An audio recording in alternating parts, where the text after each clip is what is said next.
2 days off. I think he's coming back tomorrow. I think he's in his actually in his regular channel, 1980 or just Nathan Oakley. So the strike is gone. He took 2 days off and he's coming back on his channel tomorrow. Oh, this Wiggles guy. This guy's crazy.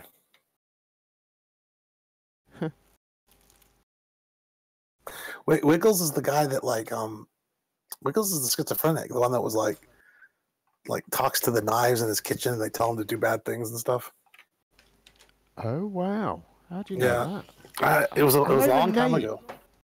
He was here, and Twit actually he started talking crazy, and Twit pulled him in another room and had a long talk with him because he was like talking that, do we need to call 911 crazy talk? It was like weird. Wow. And he never came back after that.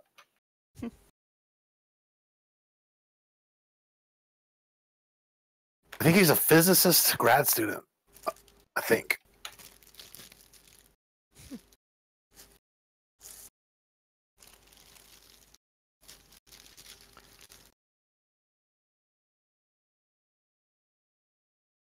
What do you think on Russian vids?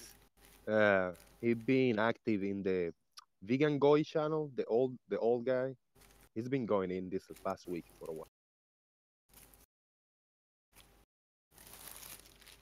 Don't know. I haven't seen that. I keep hearing about this vegan goy guy, but I never watched him. I'm put off by the vegan thing, you know. It was the one that Sky Fly went on with the Poncho Pete Jazz avatar. Oh right. I went on there a couple of days ago and Russian Viz was on there. He don't like me no more because I kept booting him off the Dow show. How do you know when someone's a vegan? They'll tell you. Small penis? Yeah. Don't worry, they'll soon tell you. Yeah. So true. He's never brought me. Oh, wait, no, that's true. Leave me alone. Hey, Jim. Yeah. I know you're in charge and might ban me for saying this, but that crackling that's right near your mic is... Oh, sorry, yeah. Sorry. I'm nearly done it. Hey, by the way, what was Stanley's thing last night when he was like, and you go, who's in charge of the server? And you go, I am. And he goes, are you really? Like, what's that about? I don't know. It was so weird. And you saw Mr. B then, like, I just transferred it to him. Yeah. Oh, yeah, what was up with that? Why was Mr. B here? He never comes around anymore. I know. It was a little weird. He's pretty up to date with the flat Earth debate, I have to say. It was pretty weird, too, because literally Stanley said, Mr. B owns the server, and then like 10 minutes later, Mr. B showed up. Yeah, that is weird. He might have someone here listening. I think he hates us, though. Not all of us. But when I say us, I mean me and people like No, what did he do to him? Nobody hates you. Come on. Oh, that is... Actually, Jim, to be fair, there's a whole server of people that hate him. Yeah. Well, I love him. You're ace, Kurt. You know, Nathan Oakley said the same thing at one time. Look how that turned out. Nathan Oakley never said that about you. Oh, he did. Well, I'll have to bow to your better knowledge on that, Kurt, because you always remember everything everyone says. Oh, yeah, you don't forget something like that. I was thinking to myself, what in the hell does he have up his sleeve here? What is he planning? Why is he saying that? Hey, Curved, you know how you got that thing right? Did you make that public what your guess was? No, not public, no. I don't think I'm right. I don't think I'm right. You really? No, I've changed my mind. I don't think it could be who I thought it was. Christ. All right. DM me, Curve, tell me. I have a new guess. I want to know. What we guessing? Jake on the plane. Jake on the plane. Oh, right, cool. I like guessing Jake on the plane. Who's your new guest, Kurt? I can't say. It'll influence how things play out to find out who it actually is. Because I don't think Jake's going to come out and say it. I posted the video, one of the videos of Vegan Goy. I don't know if this is the first time that Russian Beats was there, but 129 mark, 1 hour 29 minutes. You can check when he joined the show. He's pretty interesting. Cap, is it a flatty or a glober? I see the video. I think is it Stiggy? Could it be Stiggy? No, he I can't can't keep play the this one voice. game. I can't influence it. Is it a glober or a flat earther curved? One of my guesses is full-on Glober, and one is an unknown. I can tell you this. I'm sure that he's a Glober. I wouldn't be surprised. Feel certain of it, and I have reasons to feel certain. I think so. Yeah, when Vegan Goy first started out a few months back, he used to be called Flat Earth Vegan Goy. And now he's just called Vegan Goy. Yeah, he took the Flat Earth part off, and rebranding, huh? I wonder why he did that. I went on there and asked him, and he said because it's a load of nonsense, and now he's still started to promote it again. I think he wanted people to pay him money with super chat and stuff like that because he doesn't have a proper job. We didn't have at the time. But he actually welcomes a diverse panel, you know, like people go in there, you know, just random subjects and shit. He's cool with that. I Bob the Science Guy. Give that a watch. I went on there and sent an invite to Bob the Science Guy, and he came on for 10 minutes, but he got fed up with the jury marks and that. Yeah, he's a lot into the money and the whatever American citizen bullshit about all this kind of weird philosophical, you know, patriot shit and into the Jews and shit like that.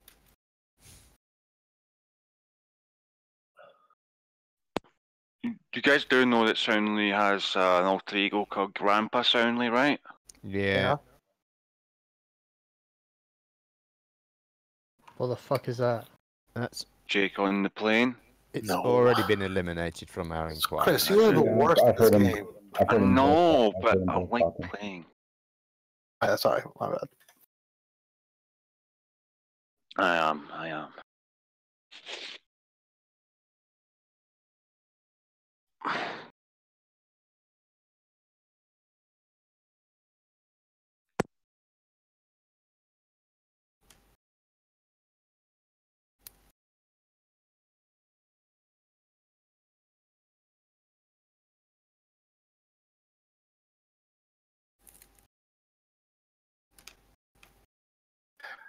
Curve. Go.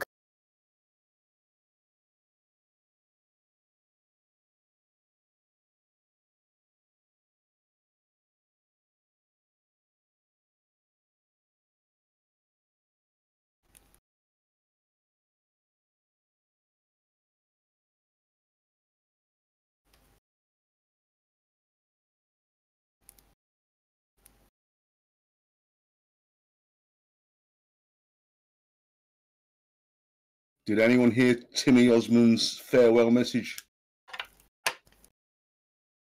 Yeah, but, you know, it was okay, but it was one of his better farewell messages, put it that way. Was he disappearing again? But then it was, you know, its impact was lessened by the fact that he was back 6 hours later. Oh, was he really? Okay. But I don't get these attacks he goes on. His shortest retirement ever, this one. Okay. I don't get these attacks he goes on. Well, why has he got it in for, what's his name? Fight the Flat Earth. What's he ever done to him? I don't know, he is a bit of a tit. Yeah. And he's going on a lot of debate, a bit of a debate spree. Yeah, but Timmy never said that. He just said, look at that stupid Batman shirt and look at that idiot. Simon Danny doesn't like it. It comes across as sour grapes when these guys are getting subscribers and he isn't. That's what it comes across like to me. Oh, you know that maybe could be the case. I'm not the biggest fan of Simon Dan myself, and I don't particularly like this big flyer. Oh, I mean, I don't disagree with Tim really, and I think some sour grapes are in order when someone just sort of waltzes in. Their content isn't that it's not that. Yeah, good. in your It's opinion, okay. it is. In my opinion as well. And all of a sudden he's got 70,000 subscribers. I mean, it's weird. It's strange, but it's not his fault. I mean, that's what he's trying to do, is get subscribers. And the other thing is, I think that they sort of, these new guys, they don't really get it. Fight the Flat Earth, he's sort of Red's rhetoric, but 3 years late, 4 years late. Yeah, they're not here to and it's all a bit going across. They're here to just talk shit, really. Right. So you can get the most shit talking out and then entertain the Glovers that like.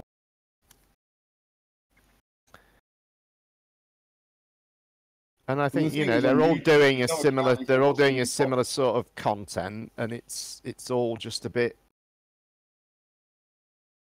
crappy.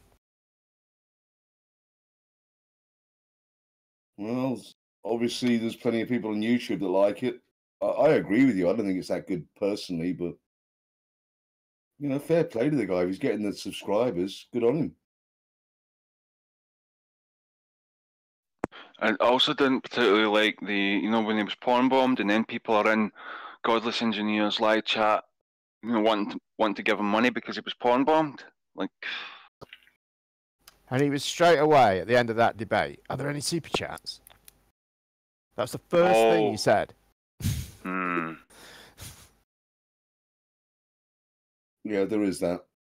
And Mick West, what's he got? What's and he's got his merch and his Patreon page, and he's got this and he's got that, and 9 fucking ways to pay him, like they all have. I guess and it's all just a bit money grubbing. I guess Fight the Flat Earth is going to be using Red's Rhetoric's YouTube channel now. So I've heard, yeah. What's that? Fight the Flat Earth is going to be using Red's Rhetoric's live or YouTube channel until he can use his own. Right. Because of the porn bomb. And what's he got against Mick West? Who, Tim or Tim? Yeah. Well, because Mick West has debunked a lot of 9/11 stuff, and Timmy's very into 9/11. It just comes across like sour grapes. I mean, he didn't make any of the points you're making, Jim. Well, if you said to me it was sour grapes, I'd agree. I do feel a bit, I don't know, somewhat envious, I guess, and a bit dumbfounded as to it seems like these particular people have just been selected. But you can look at somebody, say, like Miles Davis, who's done the work. He gets out there and does a lot of work, and he's made some really good observations. But the problem with Miles is his videos are far too long. No one's going to sit there and listen to it. Yeah, that's true. That's true. No, he doesn't have the marketing. Simon Dan's videos are really short, and he's quite charismatic, and maybe the girls like him. I don't know. Do you think he's charismatic? I don't think so. No. You think the girls like him? He's like compared to Miles, he is. Let's face it. Yeah, he's almost like a caricature of a boring person. Well, compared to Miles Davis, he's charismatic, isn't he? It reminds me of the John Major, the grey John Major that ate peas in Spitting Image.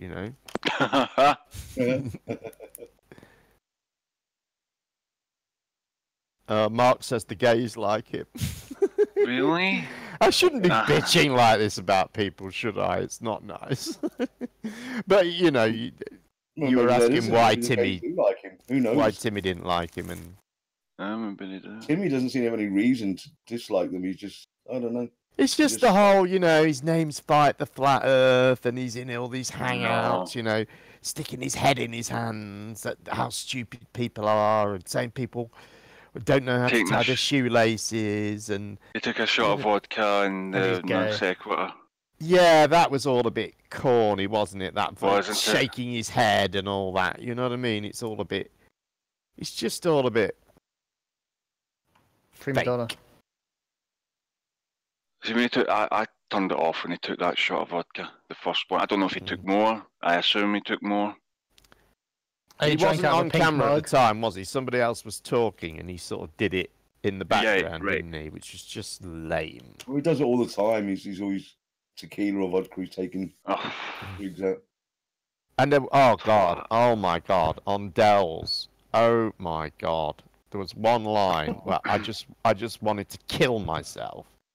He said, "Oh, I'd like to meet you and do observations with you, and if we do that, would you help me get around?" I was like, oh my god, what? You know, because he's disabled. what is his injury?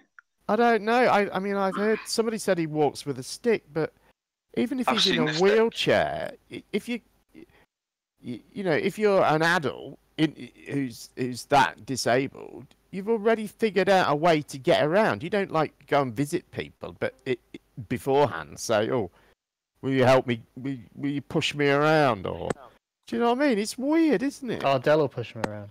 You have an There was an electric accident, wheelchair, or you have someone come with you, or Apparently, you it know was what I an mean? accident on a submarine. A piece of equipment got crushed his leg or something.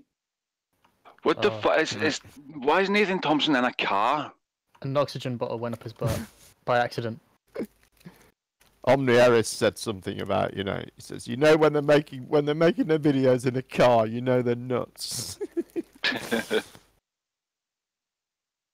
Who was in the car? Are you talking about Nathan Thompson? Nathan Thompson, yeah. I just know I didn't because I saw it in my mobile. Well, you know, I got up about fucking 1:45 because of the shit night I had, and I didn't notice he was in the car because it was on my phone, but I just saw it now.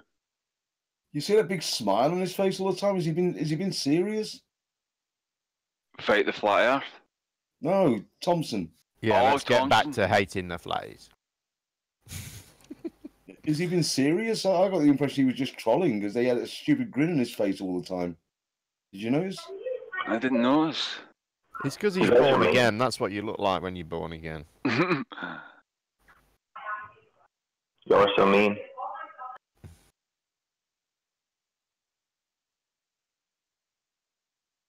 So Timmy was back 6 hours later than Jen. Something like that. Wasn't long, was it? Before he was on Dell's. It was a retirement from flat It Earth. wasn't on this Discord. It was another Discord, and George was on there. They were just attacking him, and I really don't understand why. What's he got against George? Oh, they've been at it before. Huey, in here, Tim brought up 9/11, and George, being an engineer, he demanded answers from. And George, well, you know, it seems there was history there.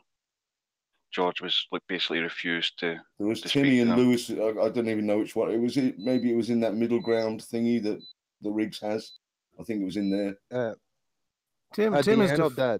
At the end of that debate show yesterday, Nathan Thompson, when they were reading the super chats, I sent him this message, a text message, and he looked in his phone or whatever. He was looking down, and then he put his head up and he kept the smile up. But I know he read the message. Or if he didn't read it online on the air, he gonna read it because I got his number. You know. You can tell just from this conversation, Tim is defined by who he doesn't like today, right? It's like, who is Tim, right? Just think, who is Tim Osmond? Well, Tim doesn't like the following list of people today. Like that's his hallmark.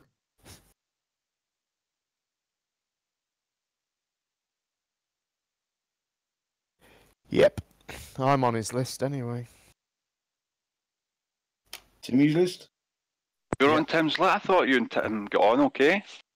Yeah, well, we did, but I wouldn't give him mods in here, so he decided he didn't like me anymore. What? Congratulations. Fucking hell. I used to be on his kill on sight list, and then somehow I wasn't anymore, and I just, who cares? You know, it couldn't matter less. Why didn't you? Why wouldn't you give him mods? Just like, what was the thinking? Because I think that Tim's loyalty is to himself, and I would come in one day and find everyone banned or roles removed or whatever, and he'd be sat there proudly telling me how right he was to do it, and I've said this to him. Yeah, I show you think you're dead right. You're not going to be and when I said this to him, he didn't like it. He's going to, use it to take out vendettas on people he doesn't like. Right. Definitely. And when he was in here, he hasn't been in here much, but when he was in here, he was doing, he was like mimicking someone that was in here, some George. I don't think it was George. It was some geeky sounding kid that was in here, and he did it to George anyway, definitely. And this sort of thing, and that, you know what I mean? That's not cool. Yeah, I agree. With the 9/11 thing, like I was saying to Huey, yeah, he mimicked George that time as well. He does that a lot when he gets a little bit. He can get really juvenile when he gets juvenile. Right. So you've got to, you've got to be rising above that sort of stuff if you want to be a moderator. I don't know what you're talking about. I'm always juvenile. Yeah, you've got to rise to the level of Steve Anthony. I mean, it's not easy. It's a hell of a bar to clear. There are legacies. There were anomalies in the mod selection process in the early stages, quarters. Can I tell you? People change. Horses bolted.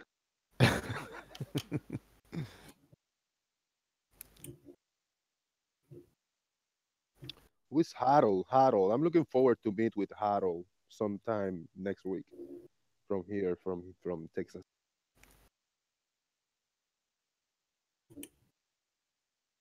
$65 in an hour they made, so $1 a minute so far in this non sequitur. I assume non sequitur get to keep the super chats, right? Or maybe fight the flat earthers, ask for a cut. There's a big chunk goes to Google. Aye, big chunk, yep. It's like 30 or 40% or something mad. Some mental figure. But then again, I mean, if they put the platform in place, I guess.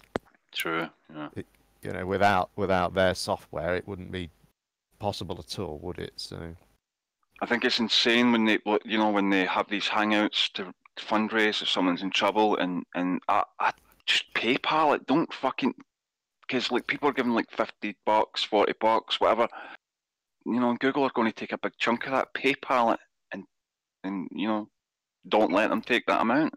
Yeah, I'm gonna find out why why they're still doing super chats. I don't get why people aren't embarrassed. And say, oh, my Patreon page is this, and you can give me money here. I'm thinking, why are you saying those things and not it's a bit much hanging your head in shame? But having said all this, I should add the proviso that I might do that one day. I just want to point out my hypocrisy in advance. PayPal takes money, right? Sorry? PayPal takes a cut. Nope. No, it's fees. If, for example, it's 3 US or 4% or something. Yeah, it's not onerous. But UK to UK or US, like domestic, should be saying, I don't think there's any fees. Yeah, there's always fees in a PayPal transaction. Always. It just depends on who pays it. Right. Really? I've not noticed that. Yeah. Yeah, it's like 70 cents. That's how they make money. Yeah. That's how they make money. That's their model. What do you guys think? Should I agree and go to an interview with Fight the Flat Earth and troll him like a motherfucker, behave like an ass, or act like a flat earther? I wouldn't give him the time of day, Jose. Yeah, I don't think so. That's what I was thinking. Know what to do? See if you are going to do it. Ask for half the super chats. See what he says. Yeah. But Jose, why would you do that? Why wouldn't you just go on and do the interview? Because I don't like his fucking attitude. Well, then just don't go on. Don't go on and trolling. Jose, if I may add, I think 30% this... Google take. Sorry, Jim. Sorry, yeah, I was just saying 30% they take from Super Chat. Go ahead, sorry. Jose, I was just going to say, I think your story is very important, and I think it would be great for anybody who's on the fence to listen to before they get sucked into this. You know, I don't want to say cult, but that's what a bit of the flat earthers are. I see it's a bit of a cult mentality. And I think it's important you get your story out there. You can wherever you choose to do so, that's fine. But I think it'd be great if you were able to say share your experiences and what you went through, and how you transitioned from A to B. I think if you want to reach flat earthers, that probably isn't the platform. It's not, yeah, that's what I think. Because I was with Timmy Osman a few days after, but I know it's not going to reach too many people, and it was kind of a different take of an interview, Right. But the thing is with Timmy, he does have friends in Flat Earth, and he does agree with them on almost every other conspiracy issue. Yeah, then the non sequitur, whoever, Kyle, he's like, hey, dude, if you want to do an interview, I can host you here or whatever, we can have a chat. I was like, no, I'll think about it. But Flat Earth, he said no, definitely. I'd rather do it with Soundly, for real. If you do non-sec, they're just going to try to make it into a show. That Kyle guy, he'll try to make something of it. It's not going to go well. Yeah, no. I'm not going to feel comfortable. It's really not my type of people to talk to,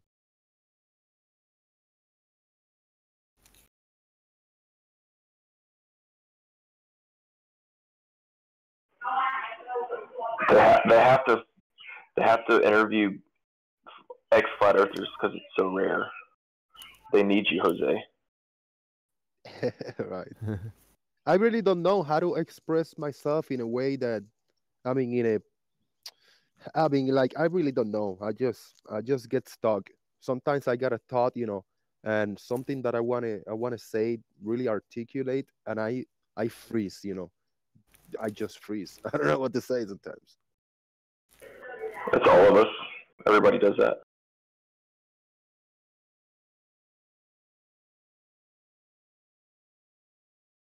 And I got some really good points, sometimes, and they come to my mind. So I'm gonna have to start maybe writing down notes in a way that I can take a look at a little phrase, and I can then, articulate it better. But as on my mind, so many ideas going through and so many ways that I want to say things, they just don't come the right moment. So maybe you should write a book. Maybe. But is Fight the Flat Earth asked you to go on, Jose? Oh yeah, all the time. Yeah? Say to him, I want half the super chats. See what he says. Yeah, that'd be a good thing to say. I mean, like I said, was saying when Spurs went on, Spurs should have asked for like 20% and see what he said, because without Spurs, he wouldn't have got anything.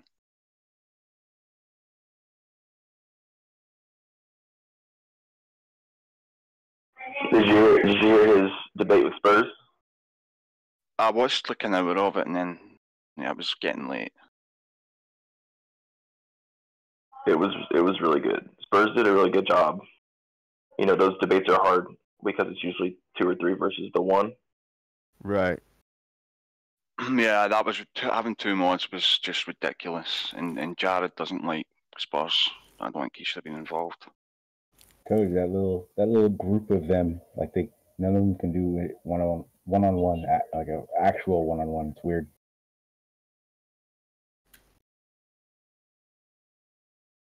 I'd be happy to do that. I'd be happiest doing that. I've only really done it once, though. Officially, it was Flat Earth Fokker. It was a pretty fruitless conversation, to be honest. Yeah, you can't really count the Dale one in the Gav, Dale and Gav. Can't really. That wasn't. Oh god, there was a whole fucking load of them in there. There's John Smith Global Eye was in there as well. Bullshitting me. Jim, B50. He could see 400 miles of coastline from a beach, he reckoned. Sorry, Jose, go on. B50 needs unmuted. I think he got server muted because he left his mic on or something like that. Okay, hold on.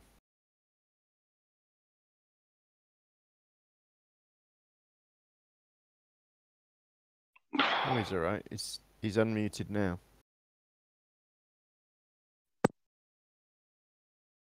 Thank you, thank you. Yeah, I was just gonna tell Jose that that's something that I searched for specifically myself was interview with an ex-flat earther. So if you have any interest in doing it on your channel, I would do it on your channel. Just have somebody interview you. But that's pretty rare to see. Not these days. Everyone's just starting to come up very every other week. Well, I searched for it maybe about 2 weeks ago, and I was only able to find 2. There might be more out there, but I dug for a little bit, and I was only able to find 2 specifically. Yeah, I don't think there's been many interviews. Yeah, the thing is to find somebody that was active, very active lately, like I was, like on Nathan's show, is a little rare, you know. Which I Right. wasn't a big voice, I wasn't a big name, but I was being heard and people recognize my name at least, you know, in certain way. Right.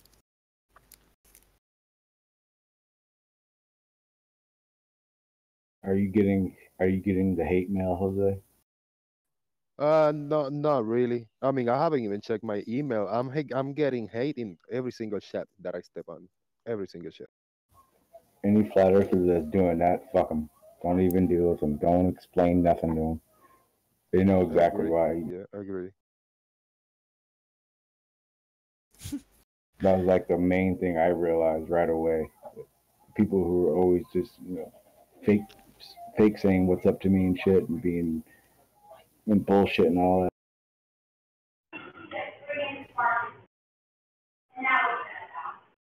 Well, I know one of the reasons that a lot of people are upset, and I don't know all the details, Jose, but there was this conception that you asked Jaren for his old P900, or somehow you got Jaren's old P900 and he gave it to you, and then you started using it, and the next thing everybody knows is you're saying you're back to the ball. And I think that upset a lot of people, just thinking that you got a free almost $1,000 camera, and then now you're seeing the ball. That's the ridiculous part about it, though. Yeah, good job, Jose. Because when people came at me like that, it was like, well, when I even said it, I asked a lot of questions and I wasn't getting any answers. When I realized I wasn't getting answers, that's when it became like a big clusterfuck of what am I believing in if I can't even come to a conclusion that it is flat. Yeah, the funny thing is that Jaran got paid for his P900, so it wasn't a gift from him. Somebody bought it to him for me. So the person I gotta appreciate is the person that paid for the P900 for me. And I already talked to that person, the anonymous donor, which I know who he is. I don't just want to dox him. Good guy, kind of behind the scenes. And he say, hey, do whatever you got to do. I mean, you keep taking footage and uploading them. Let us break it down. And whenever you get tired, just pass it along to somebody. I say, that sounds beautiful. That's it. That's the plan. But I'm not going to get tired because I like it, Jose, it wasn't the point of the camera to figure out what's going on, and you did. Right. You shouldn't be mad at you for it. No, they shouldn't. I wouldn't say he figured it out. He caught some observations that he can't explain, or doesn't want the explanation, or doesn't not want, but doesn't agree with the explanations given. No, I've heard Jose say had the same conclusion that I did. It was there weren't any answers for flat Earth, and things started making more sense once you start understanding it for the globe. Well, that's not necessarily. That's not completely true, right? There are some answers to stuff. No, not. I was a flat earther for 2 years, and I realized right away in the last month, it was like, okay, well, you can nitpick at one thing no matter what, and you can just tear things to shreds with one thing at a time. But once you start going into the system, what makes the model, it's impossible. Flat Earth is impossible. Well, you're using a God of the gaps kind of an argument. In other words, we don't have all the answers, therefore it's not true. Okay, or I can't think of the answers. No, here's the thing: you would to have any inclination that it was flat, you would have to start having observations that work together to make it a flat Earth. But if you're only going with one thing, when you go outside, you observe it, okay, but nothing you observe shows it's a flat Earth. So once you get to that point, I don't agree. I don't agree. Of course, you do the sunset thing that I keep going to you. When the sun sets and puts shadows on clouds, it clearly shows that it can't be flat. That's a direct contradiction. He's saying the opposite from me. I thought he said there's not one. He said you can't have one example that proves it. I think he said one observation. He said there's not one observation. So what happened? No, what I meant was as a flat earther, I'd get in a lot of arguments, and you'd start saying something, and you can nitpick one thing at a time.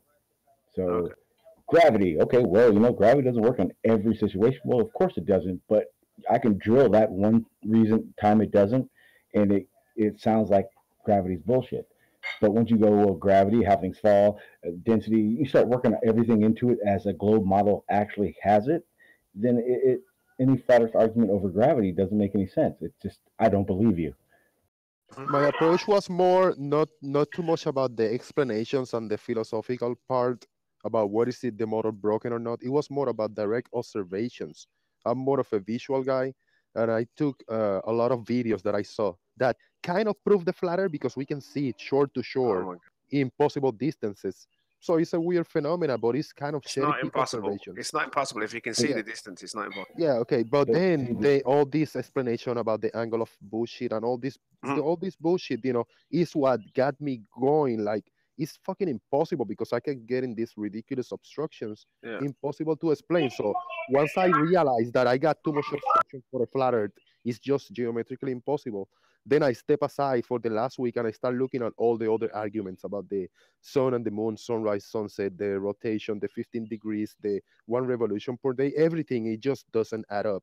And then I wanted to see the flatter model. Nobody agrees with a flatter model. Yes, it's some kind of an AE map with a different continent rearrangement, and the shore is Antarctica. But what the fuck else is, how can I see this? How can I visualize it? Somebody present me the whole picture, at least the Earth and the sun and the moon is all I'm asking for. The reason they got a flat Earth map is because then they have to hold a position to defend it, and then they'll realize that it's impossible to defend. So the whole way that it works is by them just constantly disbelieving and rejecting evidence for the globe. That's all they do. They focus on rejecting. Many people like Riley, they got the semantics and the rhetoric and the cherry picking and all this little bullshit. And then on the observations, they just make shit up.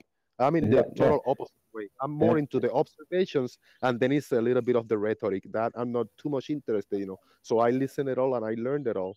But direct observations, it just doesn't prove flat Earth at all. It's the easiest thing that we all can do. That's that nitpicking. That's that one thing at a time thing. That's why they had every time Nathan had a show, it lasts for 2 months because they want to nitpick that one topic that does put a hamper in like a little niche in the globe, but that's called a phenomenon. They science made a term for it because there are things that can't be explained or work differently than you observe it. It's yeah, you're right. You're right. It's once you have with the globe. I mean, you can stretch almost 1,000 observations together before you run into one of those phenomenons. And as a flat Earth, if it was anywhere near true, they would at least have 1 step, 2 steps to getting to that point, and that's not happening. But basically, they ignore everything else and just focus on something that's a bit tricky, and then they rinse it to their life. And even if they prove that one little anomaly, it doesn't disprove everything else that shit's exactly. And if you're going to bring up a phenomenon that can't be explained by the globe, then it shouldn't at least give you an opportunity to add on to your flat Earth observations that go together, and it doesn't happen. That's why I started thinking about that whole. They had me half convinced with the things disappearing bottom up, like when you walk for a certain distance, your feet would disappear, and things reducing in angular size and things like that. But when I said what about the sun? He goes, well, we're not talking about the sun. We're talking about but this, that, and the other. And it's like, well, when I take what you've just taught, hold on. When you just take me the advantage, when I take that example that you've given me and then I apply it to other things, it doesn't work on anything else. It only works in this little example that you're making. That's why I know it's a lie. Yeah, sorry. Yeah, because that was my biggest. That was the tipping point for me. Because when all that talk about the boats and bottom up and all that stuff started coming up again, I asked a question. I said, if I went inland, no water, inland, and did the same observation with 6 miles, every glober would explain to me, yes, you're gonna still have a horizon. I asked flat earthers, and it was like, well, you should see forever, and it's like, okay, well, if I can't see 6 miles, then it has to be a fucking curve. Who told you you see forever? That's no one's ever. I'm exaggerating the forever part, but okay, you'll be able to see more than 6 miles. Is what I'm trying to get. Yeah, you can see things farther than 6 miles. Yeah, but you would see your horizon would still be at 6 miles. Everything would start going over the curve at 6 miles, the same way it would do in the ocean situation. So imagine everyone's standing on the beach, and you start seeing a boat disappearing. That's over 6 miles. If you can do, the reason is because it's the ocean and you're 6 feet. But if you're on a flat level in land, it's going to be a further distance. It's not. Hey, I was looking at an older video yesterday. This is a screenshot in the bottom. It's a water tower, and you can see how it looks in the distance. But it's a fucking tall water tower. I'm not sure. I'm trying to figure out what the height is because I cannot find any details. But I think it's around 20 miles away. Look how much is missing just by looking at it. The water towers are not that short, Yeah. It's fucking somewhere. Yeah, but figure it out to load it up. Yeah. Jose, look at that. What is that deep blue band across? That's trees. Tree line. Do you remember? Was you on the show, Jose? Those are trees. Was you on the show, Jose, when I got on there with Nathan and that? Hold on. Jose said those are all trees, so that thick band that you can't see through. So that's like a forest of trees. Okay, so the trees are blocking the bottom. Then what's the problem? Yeah, but all right, take the trees out and just make the little body a little longer. How short is that tower? Even taking the trees out and putting it on the there's you can look on the picture on the top, and that tower has got to be at least 150 to 200 feet. Yeah. Easy. Now, when you look on that picture on the bottom, under it, you're only seeing a quarter of it. Okay, it's compressed. Oh God, compression. So you say it's compressed. One second. Let me get back to the point I was making. When I was on if it is compressed, then why are those trees only a foot tall? Why isn't everything in that picture compressed? This is what I'm saying. You're arguing over little points which you can go back and forth. That's what you have to do. You're saying you're wrong. Sure. Above the trees, you see 100 foot. In that band of trees, you got 100 foot hidden.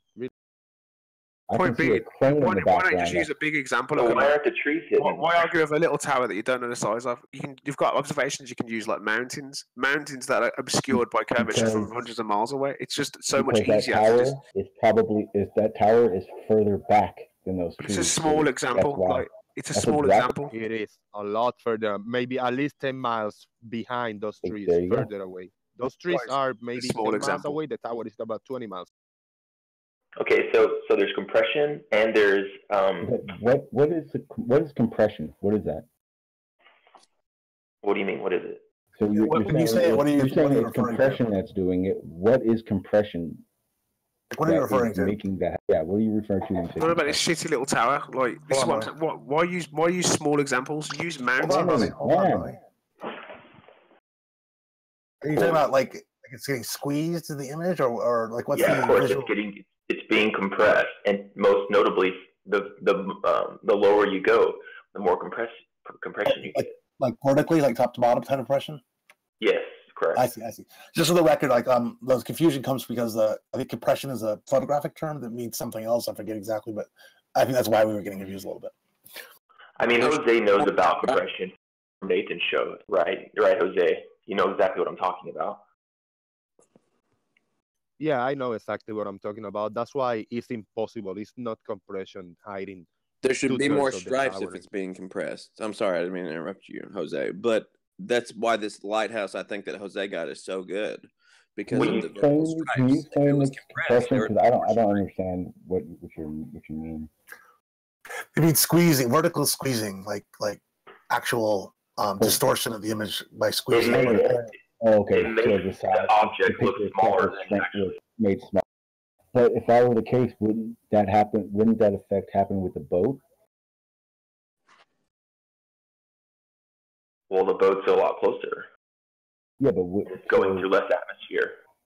But wouldn't everything be distorted though? Not necessarily. The boat's potentially. I don't know the distances in this picture. It's potentially miles closer than the tower, and you're going to go through a lot less atmosphere and distortion. Yeah, again, like, why would you argue over something really like just a shit small example? If why not just use the mountain? Like, you got a mountain. How there's no compression in the world, no angle of What mountain attack, are you looking any of at that shit can be used on this in what we're argument. talking about? Because we it's gotta Jose's take observation. smaller, That's why. We gotta take smaller observations. Like this. Look at You the don't. lighthouse. Is all this compression behind that tree line in there? Look at the comparison. It's like sampling water with a teardrop when you could just use a cup of water. Do you know what I mean? Like, why not get a bigger example?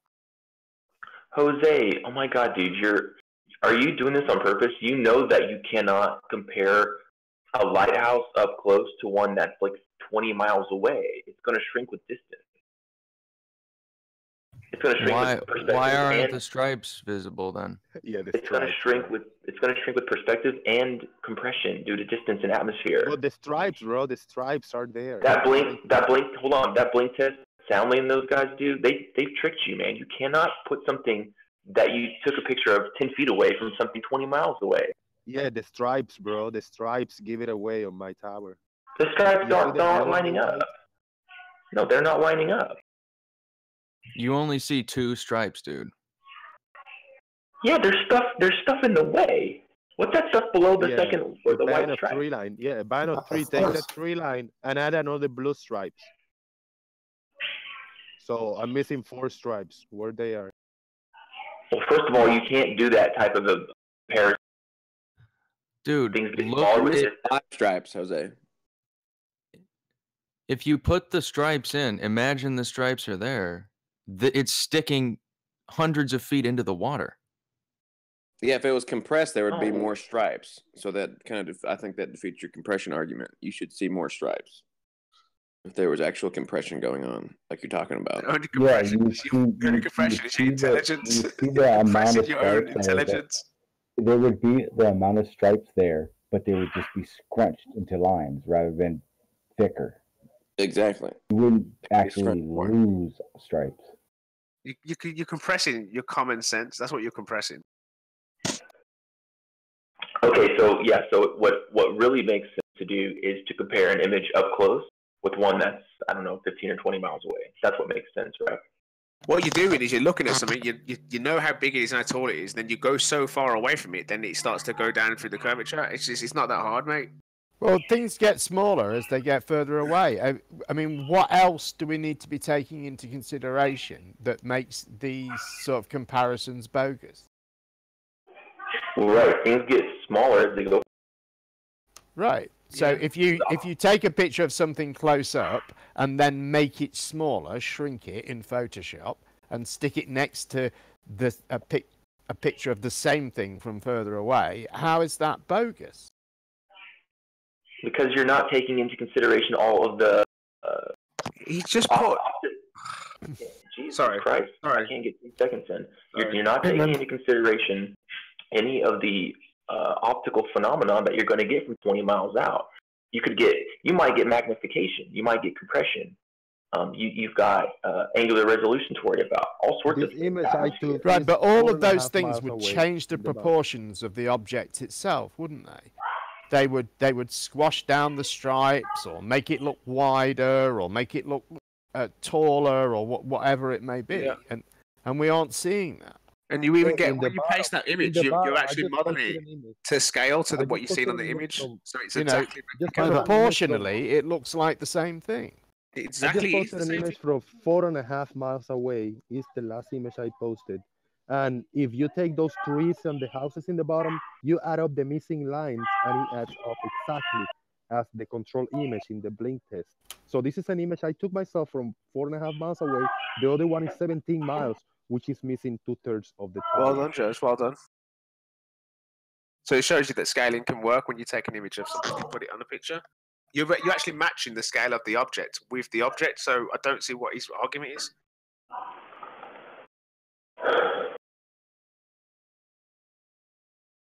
And the building in the back in the next one, the last image, is a parallax issue. The building is about 8 miles away versus the lighthouse is 4.5 miles away.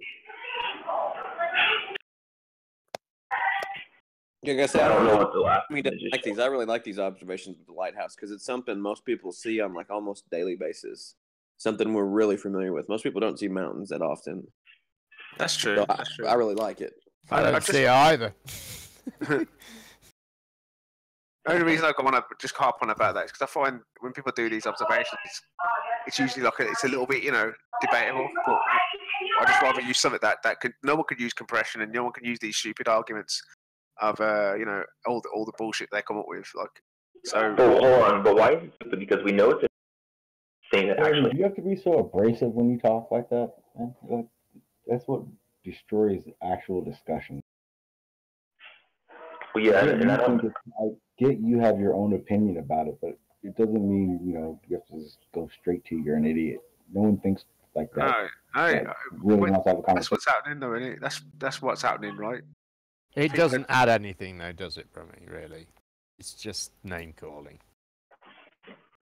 Yeah, and I mean, well, I agree, but going back to the point, my personal view on it is it's very important because you're not taking into account atmospheric distortion that can cause things to disappear from the bottom. You've got miraging effects that will mimic, flip objects, not flip, but mirror objects. So if you're talking about mirroring water, you could have the mirrored water blocking stuff from the bottom, and you say, "Oh, well, it's just a line." Well, no, it's a mirrored water line, and it's really hard to tell. And then you say it's stuff disappearing from the bottom. Well, we say no, it's atmospheric distortion in miraging effects. What atmospheric distortion and miraging effects did you see in Jose's image? I saw a bunch of stuff. There's clearly atmospheric distortion. Okay. Which one do you want to look at, and I'll tell you. First of all, the colors are different, right? So why is the color different? First of all, because it's fucking far away, bro. Exactly. Okay, so why are you comparing something that's... Well, why are you not comparing stuff? Nothing about miraging effects or atmospheric distortion doesn't fit if the Earth is a sphere. You have both of those things, no matter what shape the Earth is. Right, but all I'm hearing so far, 10:30 where I am, is why does it matter? Well, it does matter. Yeah, I agree. If you think there's something else to explain the obstruction, then yeah, that matters. Right. Well, that's our whole argument. Is there is something that whoever posted that. What is it? Whoever posted. What is that thing, and how does it work? Pinocchio at 1025 posted a series of images. One of those series was a boat that is going away. That's going further out to sea. Yep. And it goes from a big blob to a medium small blob. Well, it's not going over any curve. It's getting smaller due to angular resolution, and it's disappearing due to the atmosphere. But you see that it's not when it's getting smaller. It's not getting smaller proportionally the way that you expect from angular resolution. Yeah, because it's being blocked by the atmosphere. Well, it shouldn't matter. When things get smaller because of angular resolution, they get smaller proportionally. All right. So, and a big issue. Hold on, Lewis. You can't tell proportions because of the atmosphere. That's the point. And there's a huge mirror line. I don't know if y'all know this. I mean, Randy, they've shown this video a dozen times. There's a huge mirror line, basically from the bottom, like if you look on the left, the blue and the red in the middle picture are mirrored. That's a mirror flip image. You can see it skewed. So just for the record, because I don't think your claim that atmosphere makes things not appear proportional, I don't think that's true, especially not in the generalized case. It's not going to happen over and over in the exact same way. Well, we're just looking at one example. I don't know about. I'm talking about every case. But I think it's fair to say, right? When we look at a bunch of different boats, they all do the same phenomenon. They disappear on what appears to be the bottom up. And you guys say that Okay, it's well, this one, hold on a second. Hold on. This one is not disappearing from bottom up. That's the thing. It's disappearing proportionally. And from the top to the middle picture, there's no bottom up disappearance. And then the last one is just a blob. I think I disagree, but if you measure that boat on the top one and compare it to the one in the middle, I think that you'll see that it is definitely disproportionately disappeared. Okay, you know what else? It's about half you know the what, size. You know what else is? Well, it's half the size due to the angle, but you know what else is different? The height of the camera. The water line is not matched up to where the top image is. That can make a huge difference. Well, not really, because we can just isolate out the boat, compare the two, and you'll see that it's half size, but the bottom half is just gone completely. Right, we're comparing the water line and the boat, not the water line and the edge and the frame of the photograph. Right. So what you have to do, and when you watch the video, you'll see it start to not disappear, but it'll fade out due to the atmosphere. These images are purposely selected to make it look like the water line is cutting off the bottom. It's not. It's a mirror image, and you'll see the mirror image in the video much more clear. So we have We have a number of images that don't have this mirror layer. But even if they did, why would that explain the obstruction? I'm having a hard time understanding how the atmosphere, which is clear, is causing obstruction. Okay, what do you mean the atmosphere? The atmosphere is clear. That's why there's discoloration in Jose, including Jose. Right, you can still see through it though. Up to a certain point. Right. So why is there obstruction? You can still. So Flashburn posted a GIF. There's a big yacht going away from the camera. What time? There's like a million. 32 after. Oh, okay, yeah. Yeah. So like, what's going on there? Yes, it's getting discolored as it moves away because there's atmosphere, but it's disappearing from the bottom up. And I don't get use. Is that obstruction because of the atmosphere somehow? Okay, that is I don't know who made that GIF. They selectively made that GIF to make it look like that. So the other thing, the first part of the GIF, the water line is at the very bottom of the frame. As the video goes on in the GIF, the water line moves up to the middle of the frame. That's going to have, first of all, that's going to have a significant impact on what it looks like. The other thing. Okay, so that there's two things that follow from that claim. And the first is, so if I simply point my camera slightly down at a distant observation, that's going to cause obstruction? Well, no, I'm not talking the angle, I'm talking the camera. That's all that happens with this. When the water line goes up to the middle or down a little bit, it's just a change in the tilt of the camera. That's all. Well, why did they do that, first of all? That's my question. Because they're tracking the ship as it goes away for over miles, and it's over 20 minutes or whatever, so they're readjusting to keep it in frame. Well, I want to see a video. I want to see a GIF.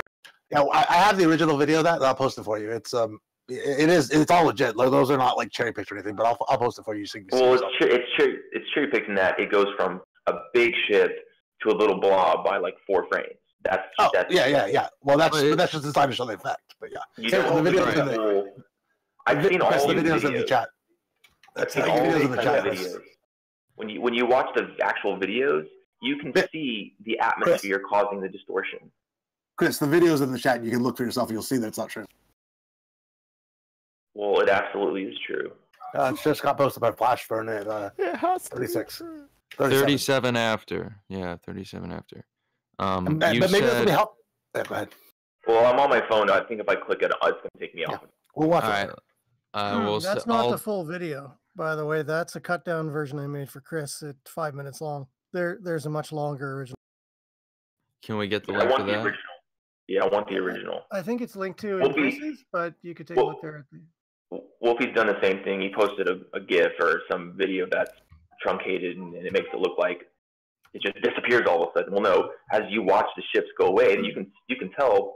First of all, in most of them, there's a flipped mirroring effect. right? So you can't actually see the real horizon water line. It looks invisible, but you can definitely tell there's a mirror. And then not only that, as the ships go further, you can see that it's just being obscured by the atmosphere. It's really that simple. Something that you went back to, or that you said a moment ago, you said that these 4 frames are deceptive because it goes from a large blob to a small blob. There's 2 problems with that seem very obvious to me. And one is that it can be explained in getting smaller by obstruction and the passage of time. And the second issue is that you called it a blob. It's not a blob. It's a very clearly defined image.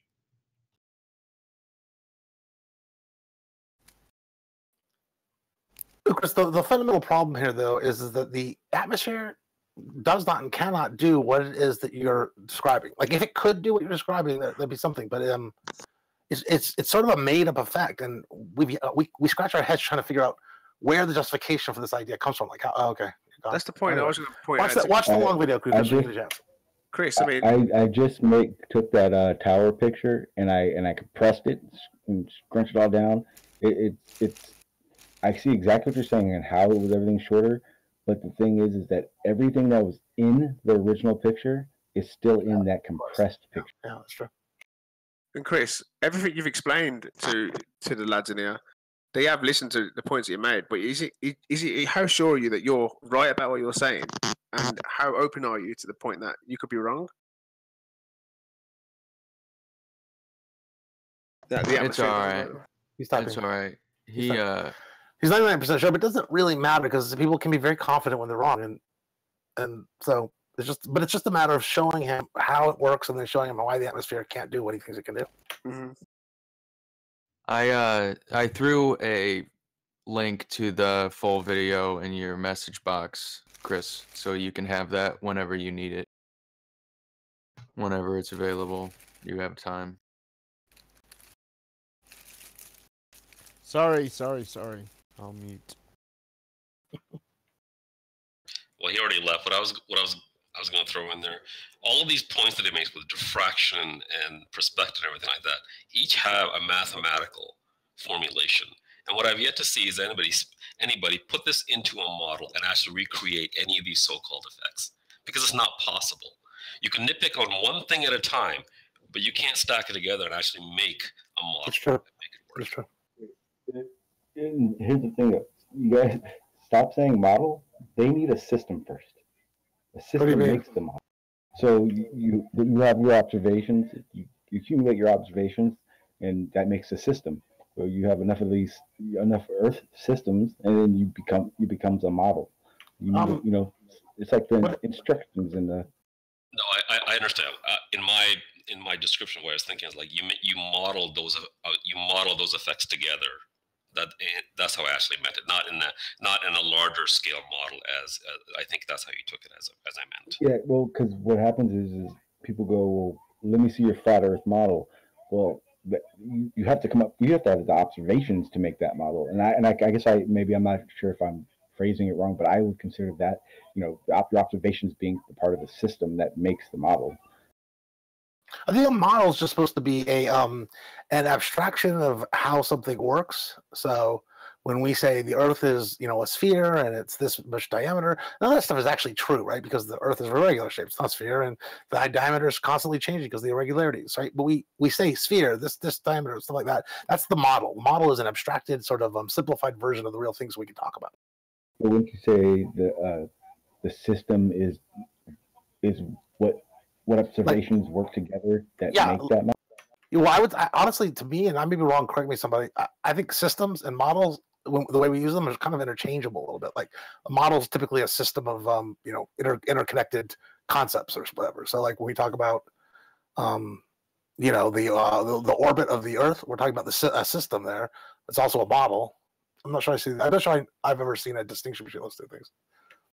If I may add, the strength of what was the definition of a scientific model is this ability to make predictions. So there's an underlying mathematical and physics component that allows you to do so. So it's not just a descriptor, like calculating when Halley's Comet will be able to see it next. That's a scientific model, such that we can make the future prediction of that, or sunsets or eclipses. eclipses to be in plural form.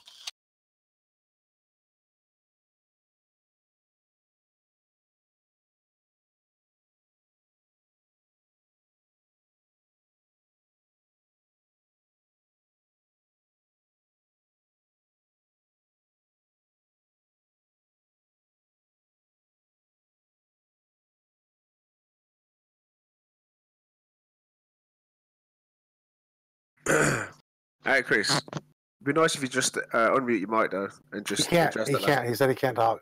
Oh, what's happening? I think I he's said got it's, some he can't talk. family stuff going on. Oh, okay.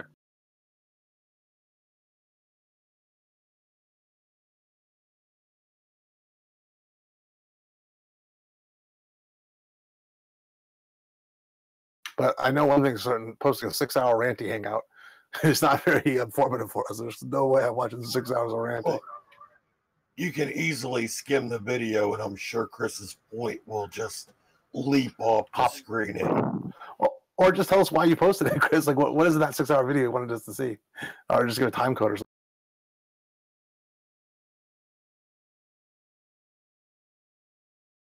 I mean, referring to Ranty Flat Earth and Nathan Oakley, and like, I just. I mean, they're wrong, but I don't understand how showing inferior mirage in these conditions where it happens is somehow explaining how half the CN Tower is missing from the other side of Lake Ontario. Yeah. It just doesn't do it. that is the problem, because it's that yes, miraging happens sometimes, but it doesn't happen in a way that allows all these observations to be consistent the way they are. And think about this: it's really hard to go out and find the same mirage in the same place twice, but yet we go out and find these. There's this insane focus on the one thing that's under discussion at the time. It's like, well, the Earth is flat because mirages are what are actually causing obstruction. There are so many different things that show the shape of the Earth, and all of them give the same answer as to its size. Like every single one you do. Yeah, that's true. I mean, the nature of the debate, you're right, is that we focus on one, but really, when you take a step back and you look at the whole of all the argumentation, it's like it does become fairly overwhelming for you. And every time you check for, well, what is the radius and size of this thing, however you can measure it, you get the same fucking answer no matter how you check. For fuck's sake. It's true. I mean, maybe somebody should try that approach, because that is a lot of part of why it is that there's no doubt. It's that all these independent methods all yield the same answers. Yeah. I'd like to do a video of my sun tracking where I am from morning till night to show the shadow where it actually is orientated, offset to the way the flat Earth models say the sun rotates in the circular rotation in the direction it goes, and then the arc that I get for the sun tracking is opposite to what they say in their model or so-called model. Yeah, I noticed that within seconds. Like I watched one of those we call it the time lapses, and you could just watch a time lapse and trace it with your finger and see it doesn't work on a flat Earth.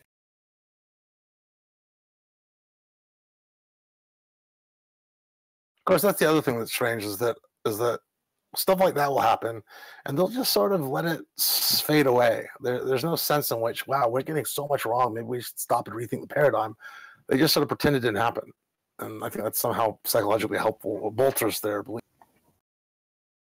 Well, that's what scared me, because that's what was a red flag to me, is when I went, wait, when am I going to start seeing the things that explain a flat Earth?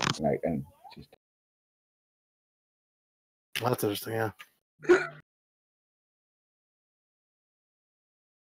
The one thing that I like is the normal spirit level looking out to the horizon, and then noticing as you raise your elevation, yes, the horizon drops. You're not seeing into infinity.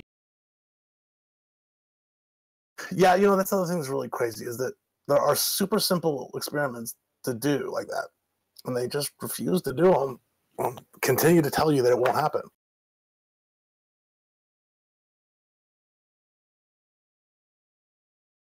Human Sheeple promised Twit he was going to do that and take his daughter, whip him to show her, and he backed out.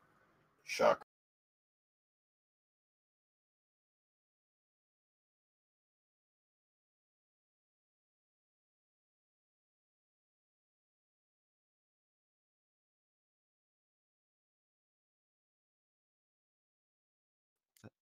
Haven't we got a flat earther back in here anymore? I think there was at least one listening, but two listening, but not talking.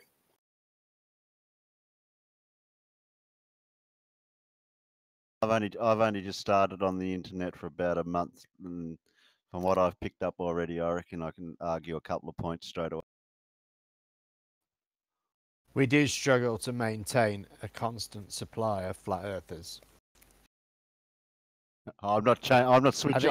I think it's to do with Brexit or something like that, maybe. I'm not switching sides. The NASA's paying me too much to be a shill, so I'll have to just bow.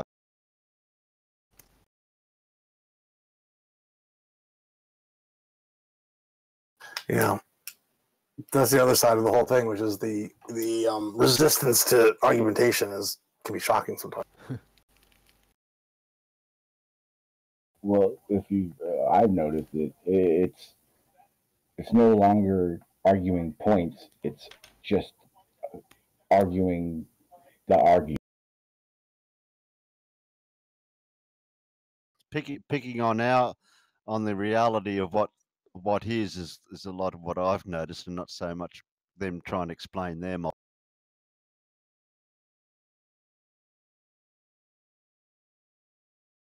Oh yeah, you're right. You're right.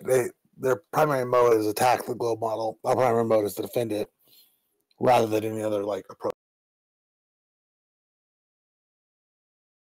And also, it's our religion against their religion against our so-called religion of what we believe is a religion. But ours is a reality, not a belief. Yeah. Although I think those wars where people start debating, you have a religion and you believe things and all that, I just think those are misguided. Like, I don't know, label it whatever we want. Let's just talk about the actual underlying facts of.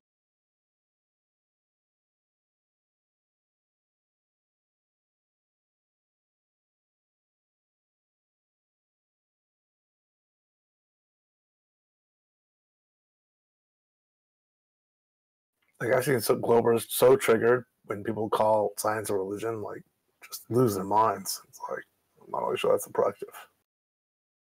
Which is the other side of it. If you're staying calm, and like I said it before, no matter what flat earther you talk to, if they're not trying to understand something or trying to get the truth of what's going on, from point one, the conversation is useless.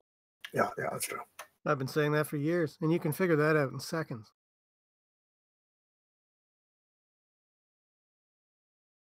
Sometimes, though, I will say, sometimes they'll start out one way, and then if you maintain a state, like if you stay calm and are reasonable and are cool, they'll start to realize you're not trying to be a dick to them, and you're not there to play the let's fight game.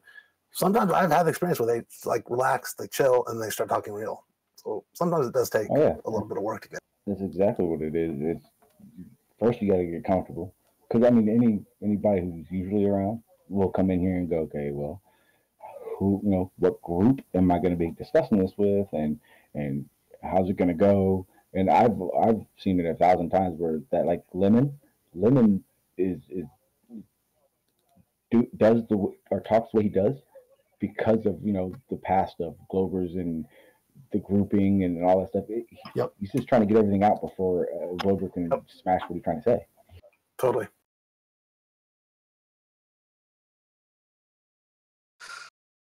I think it's interesting that, Sean, that you used to be a flat earther, because you can see how you was kept in it so long, and things that that tricked you, for example. And it could happen to anybody. Do you know what I mean? No, and that's why I want to talk to more flat earthers. I'm still trying to figure out enough that I can actually have a conversation and it be worth it, I guess. I don't know enough to convince anybody or make them realize anything, but I still do know how to, you know what I mean? I see what will spark a flat earther just to go on a 20-minute rant to avoid having to answer something, or I can see when they're picking those little gaps rather than the big picture. Yeah, I totally agree. I said it before. I'm pissed. I'm severely pissed off that I fell for it. I'm starting to already notice and nearly put words into their mouths straight away to what they're going to reply, because they seem, I'm noticing the patterns of and remembering certain dialogues is when they're speaking to go, yes, that's what they're going to say now.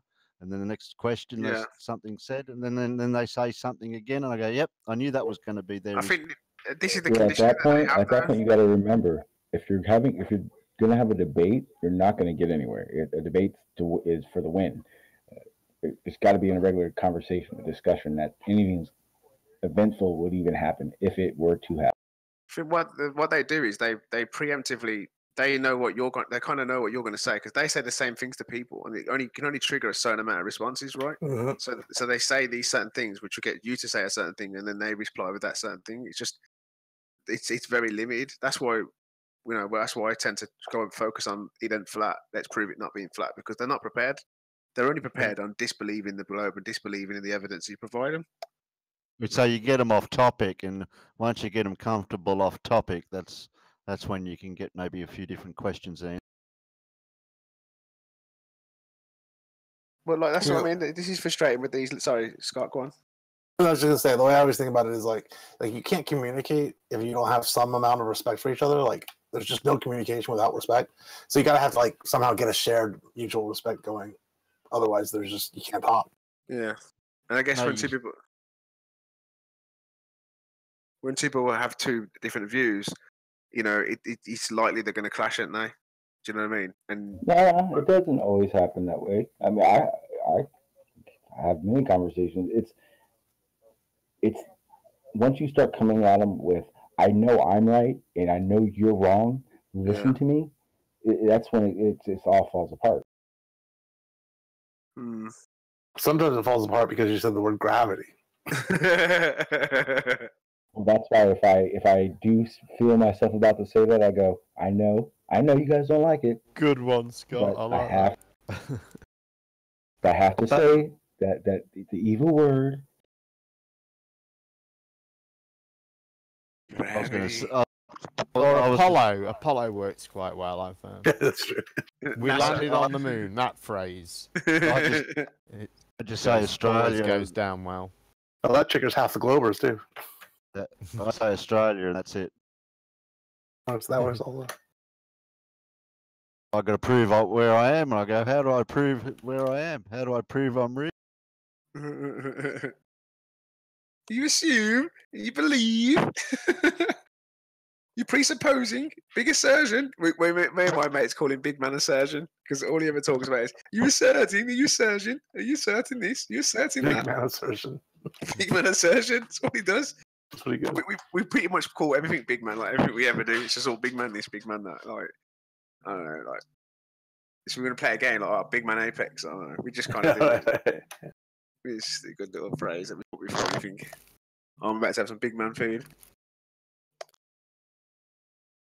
Well, yeah, he's fucking complete. He's like the epitome of a flat earther, isn't it? Deny. Is it your friend that's a flat earther? My flat earther friend, he won't debate with me no more now. He just says like it's not a globe, it's flat. I don't want to talk about it no more. He's just completely shut down. Like he just doesn't want to. So we're talking and that, but he just doesn't. He doesn't discuss it. Like especially the fact that I've been in. He knows now I've had a lot of debates about stuff, and I've got a lot of stuff that shits on his view. But he ain't really interested in talking why he think. Oh, because I think what he's saying about atmospheric lensing. His point is that the atmosphere works as a lens and makes things larger. And I just said to him, well, if it does that, then why does the sun always be the same size? Wouldn't that change? Wouldn't that fluctuate during wherever it's over because the atmosphere would be different in different areas? Yeah. And he's like, oh, you don't understand, man. You don't understand. I'm just like, well, I understand. That's exactly why I've asked you this question, because if I understand it the way you're saying it, and this is what I wanted that Chris to explain. Like, can he explain what Lewis was saying? Can he refer to how Lewis is digesting his information, and can he relate back? Because they seem to say things, and then they just say the same thing again, and they act as if they understand, but I don't really think they do.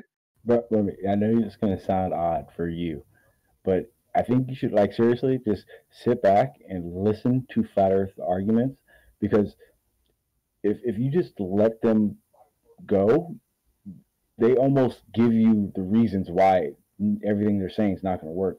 When you cut them off and you say, this is why, then that's when no one's listening anymore. Yeah.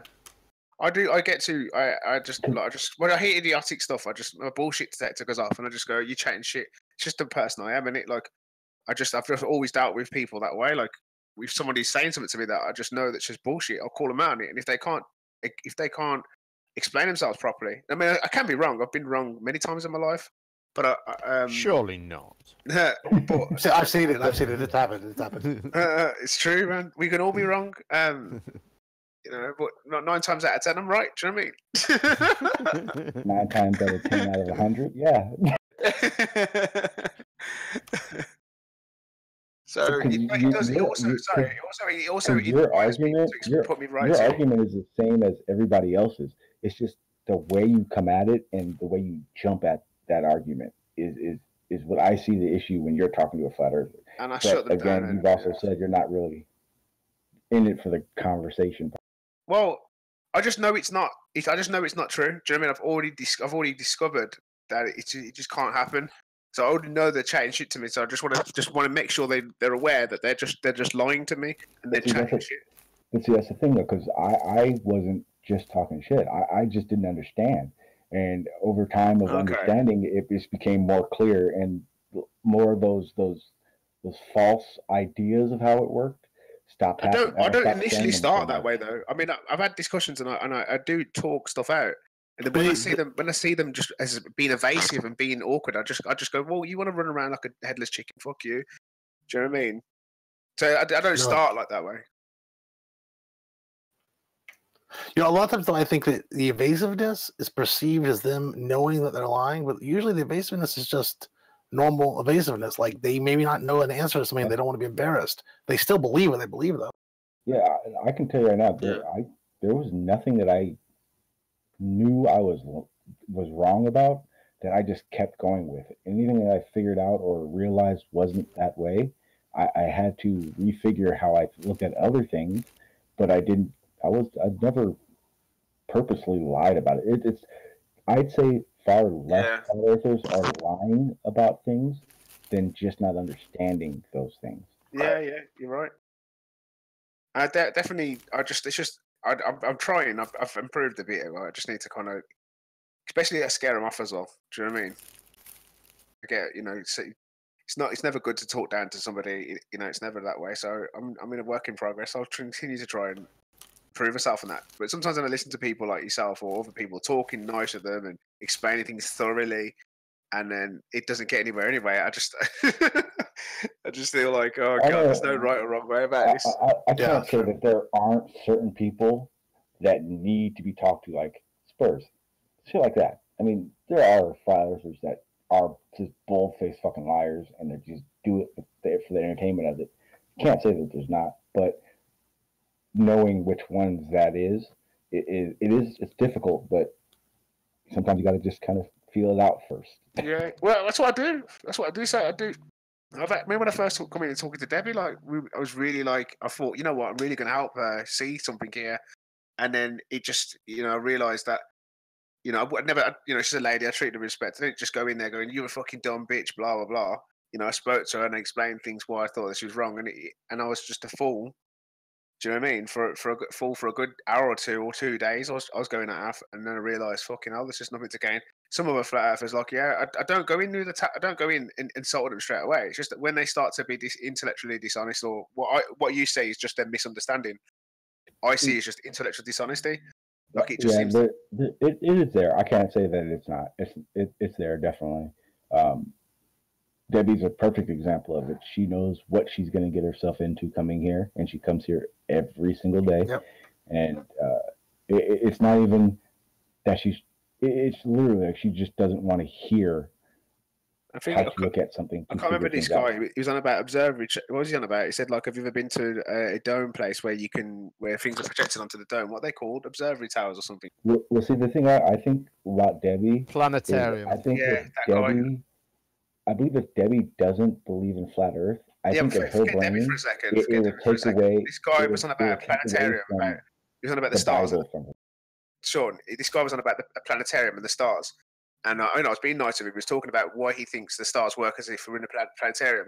Then when I and other people in the room started to point out why that isn't consistent, he just didn't. He just shut down and didn't want to. He was like, "Well, I think it's true, and I think it's this and that." And I was saying, "Well, you're smart enough to understand what people are saying. You're smart enough to give your example. Then when we explain how your example's wrong, then you give up the you just want to talk about other things, and it's like." That's when I start attacking and I start saying, "Oh, you're a fucking idiot, this, that," and I get, it's not good, but it's not like I started off with that. We tried to go through what he says. I do that sometimes. What you're saying, I do talk people through it and talk to the point. And then when I see that shift, and I'm just like, there now, you're being a cunt, bullshit detectors off, man. Yeah, well, like I said, there are flat earthers that just get to that point where it's going to happen, and I'm not saying it's don't do it at all. I'm just saying I've heard a lot of people talk to flat earthers that are just not understanding it, like as if they're Spurs, and it just turns them away. Yeah, I definitely agree with you on that. That I do need to just understand that they're just misunderstanding this. A double-edged sword though. With me being more understanding means that that's more of my time and energy that's potentially going to get wasted because of that.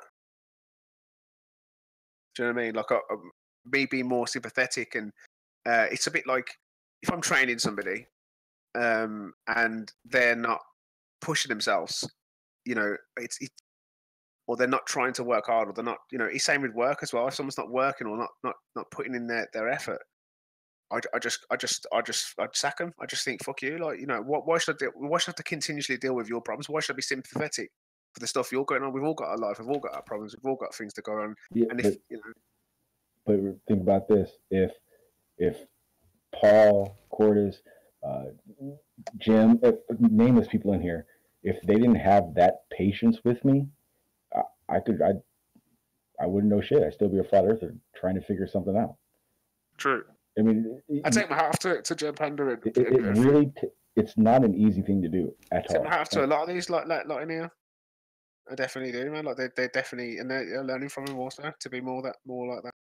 And I always get put in my place to when I get to. Yeah, I can tell you 100%. This server is the reason I was able to start understanding and realize what was really going on. Wow. Most of the people here led me on that path to figure out what I need to actually be looking at. It was me, it was me mainly that helped. Remember when you came in? It was 98%. 98%. Not you. I'll take the credit, man.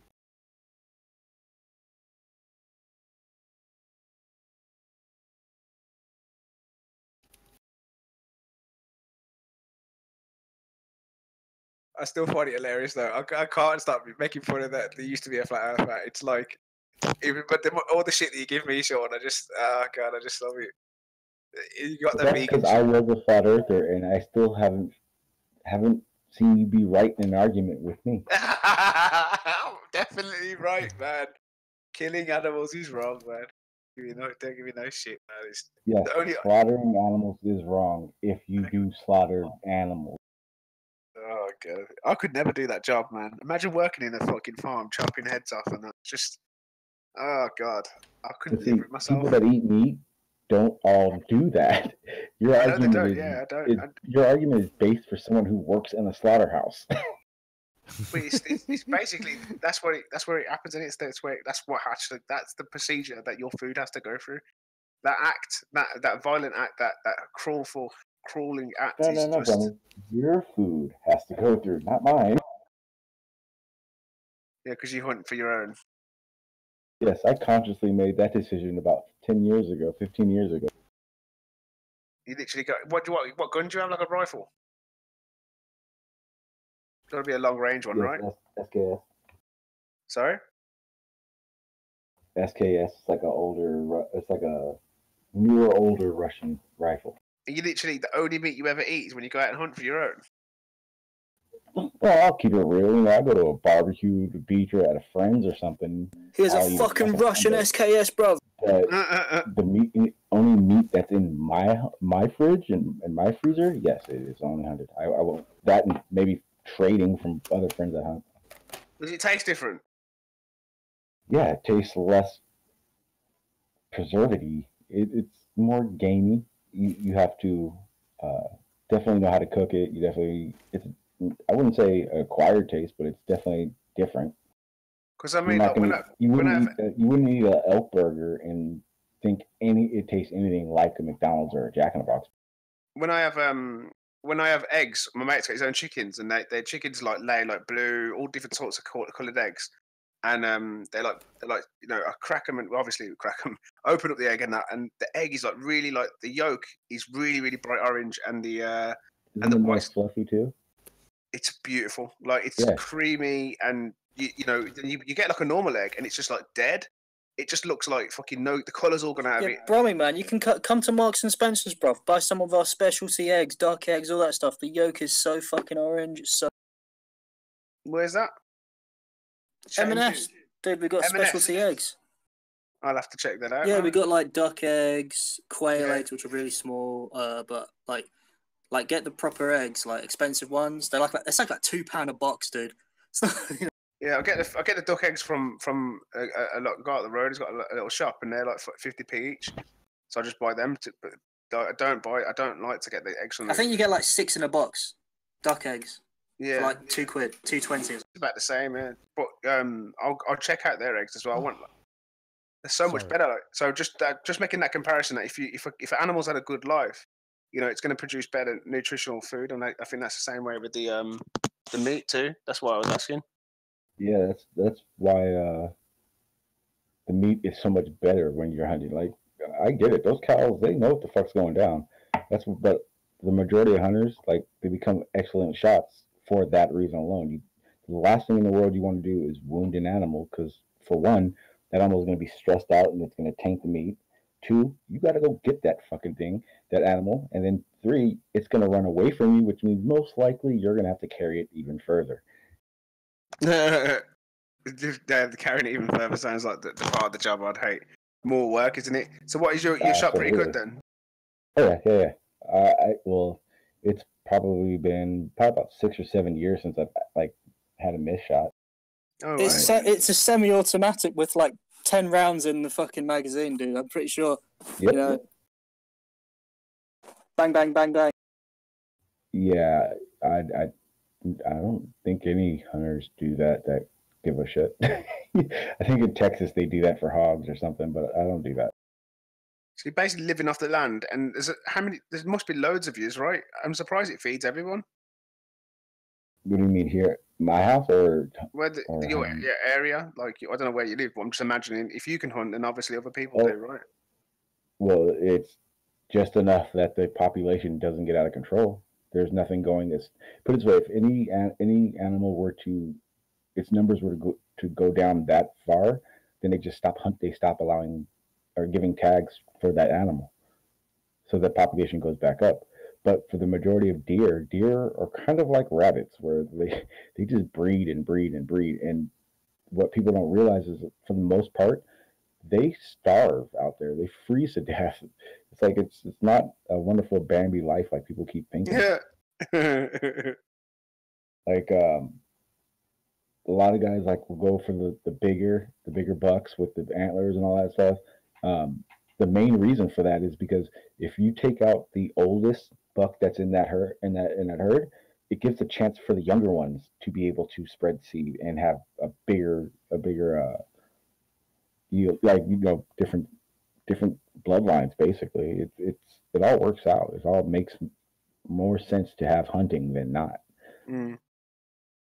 And I was looking up a bunch of stuff, and they were like, I think you had said something before, and this is why I looked it up about the sterilization.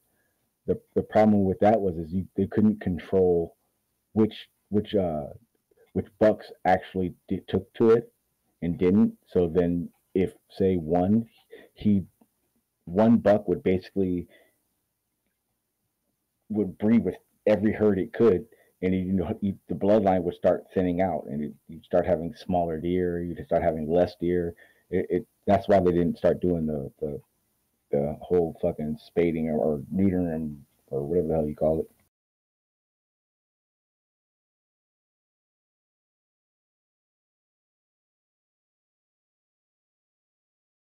Department of Forestry. They're actually pretty smart. Yeah.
There you go, Brian. That's what the shit SKS looks like.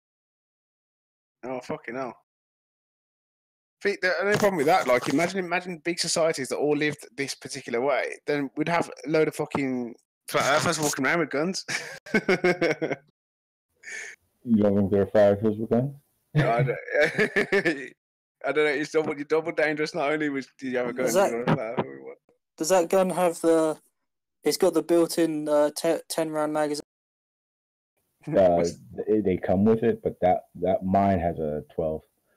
I had to get it from Arizona. And it takes 7.62. It's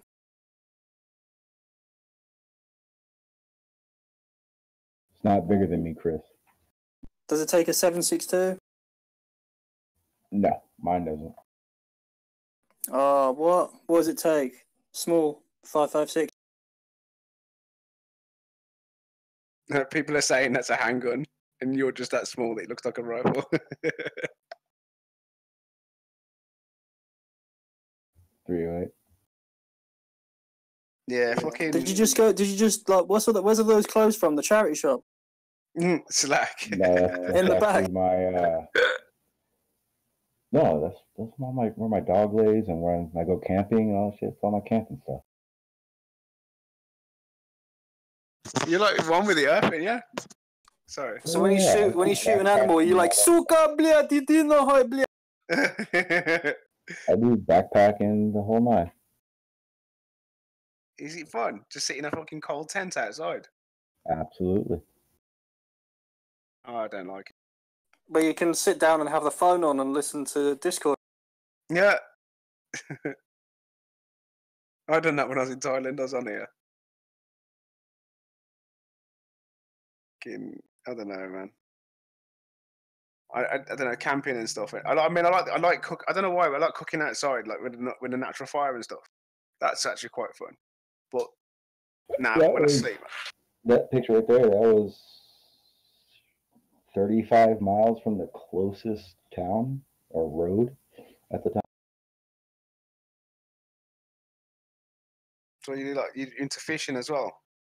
No, I hate fishing. Fishing is stupid. Mm-hmm. Fucking stupid fish.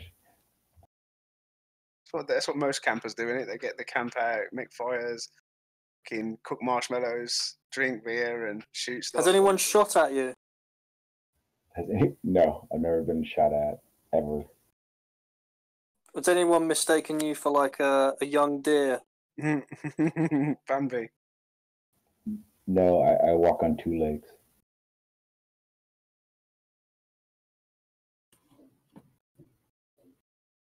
I'm sure he Do wears you have a the little orange robot? safety vest. Sometimes.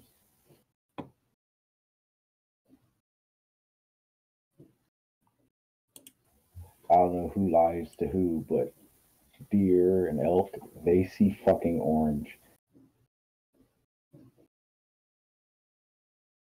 That shit's only really good for like duck hunting and shit like that.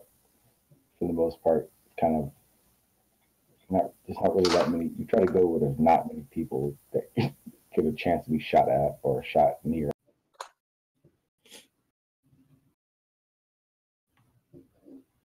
Is that like a wheeled robot in front of you? No, it's my dog. That's a what? My dog. Your dog looks like a wheeled robot.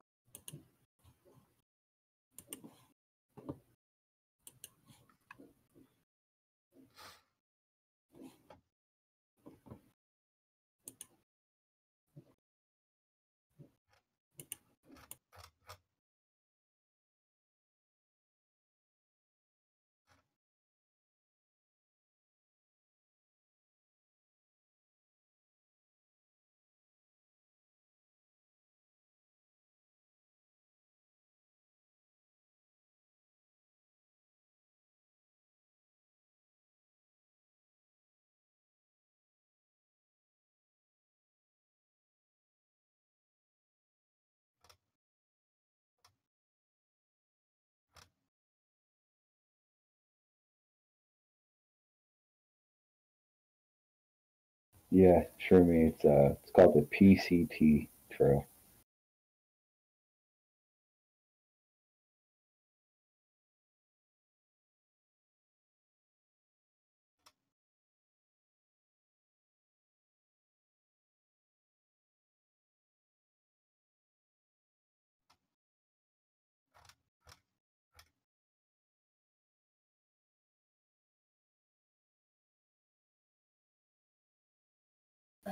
Loaded that chihuahua would fucking bite your face off, even though it's probably about 75 times bigger than any chihuahua.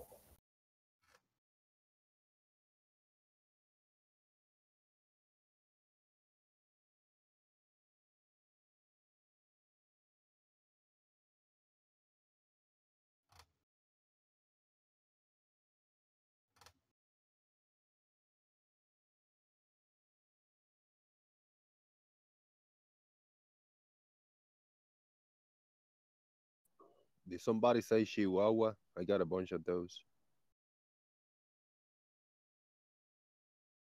Why? I like Chihuahuas, man.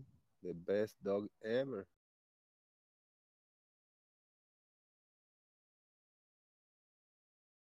The best guardian dog. It's not gonna bite somebody that break into the house, but it's gonna be the alarm that I need when a stranger get closer. And if I'm holding it and somebody try to put a hand on me, he will fucking slice the fingers like they got like razor sharp teeth. That's a good thing. It's just gonna hurt you. It's not gonna rip your hand out, but it's gonna slice the shit out of your veins if you get if it hit you in the sweet spot, you know. Yeah, but if your dog gets near any other dog of any regular size, it's just a snack. Oh yeah, yeah. Amen to that. No, back in the day, I used to have a miniature Doberman, or miniature pinchers. They're all bark, all bark. Yeah, loud.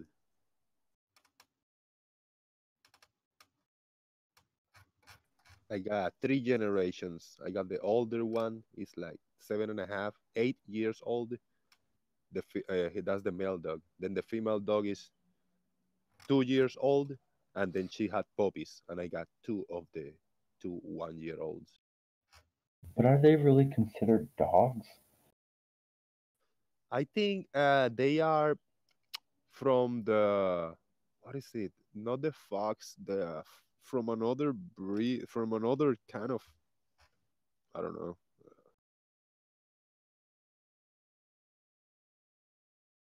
Yeah, there's something. They're not like from the wolf, a canine from the wolf. They're like some kind of, I think it's fox. Yeah. No, hell no, they're no wolf. I got a fucking husky. My husky's a wolf. Yeah, yeah.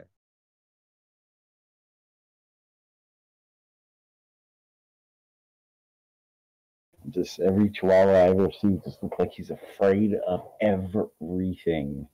Air particles, the sun. Dogs are mad, man. I've never had a dog. Fireworks, big bangs, sounds. Yeah, man. Yeah, you fuck someone clap real loud next to a small dog. Those things look like they're about to have a heart attack.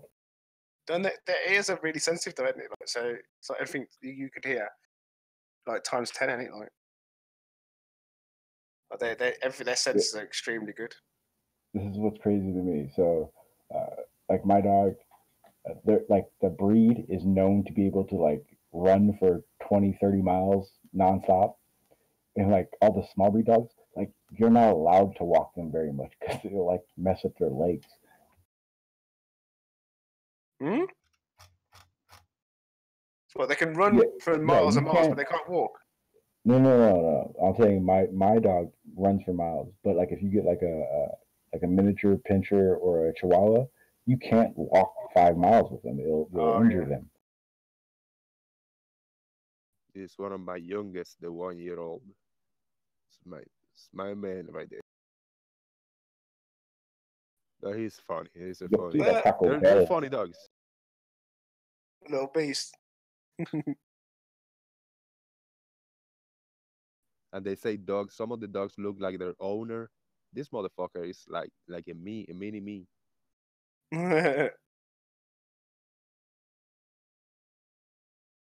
Is that a normal shit next to him or? Yeah, right. I know. All right. It's a shit emoji, yeah. I've never had a pet.